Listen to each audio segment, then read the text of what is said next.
Hi, I'm Rich Brown, Senior Editor for CNET.com. Today we're going to take a look at Apple's brand new Mac Mini. So this thing just came out today. It's the only SKU Apple has available now. It goes for $699. There's a few configurable options, but we have the baseline model here. So that gets you a 320 gigabyte hard drive, 2 gigs of RAM, a 2.4 gigahertz Core 2 Duo CPU. Those are really all the options you can tweak. There is a new NVIDIA GeForce 320M graphics chip. Apple says that gives you about 2 times the gaming performance. It's probably maybe a little bit less than that, and this is definitely not a gaming computer, so make no mistake. All the specs aside, though, what's probably most exciting about this new Mac Mini is that it has an HDMI port on the back. Apple previously had a mini display port, which made it a little bit complicated to output the Mac Mini to a TV. You need to get an adapter. In this case, though, there's an HDMI port built right in, makes connecting it to a TV very simple.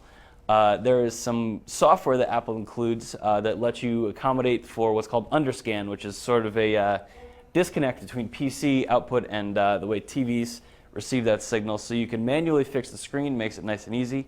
Otherwise, though, there's not really that much different about this new Mac Mini compared with the old model, at least in terms of functionality. From a design standpoint, there is actually quite a lot to talk about. This is actually a thinner Mac Mini design than the old one. It's also a little bit wider and deeper by about 1.5 inches. Underneath, you can see that there's this new disc on the bottom. That pops right off, and it lets you get to the memory as well as a hard drive if you're feeling ambitious. Apple doesn't recommend going to the hard drive, but you can get there. And that accessibility is unique to this Mac Mini. You weren't previously able to really get inside that easily.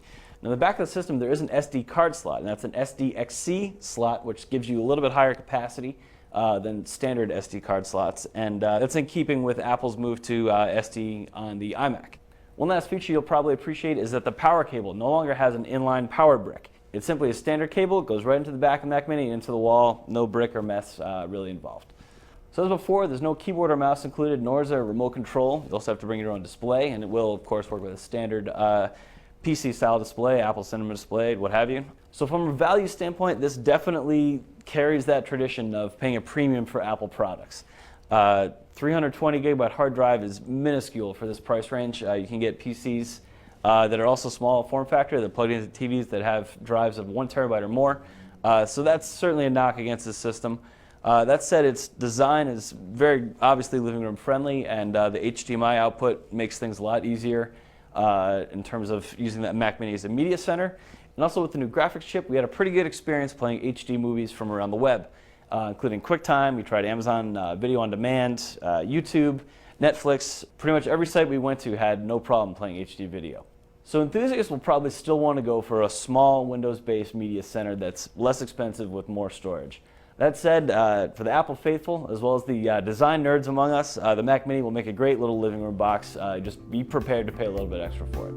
So I'm Rich Brown, and this is Apple's brand new Mac Mini.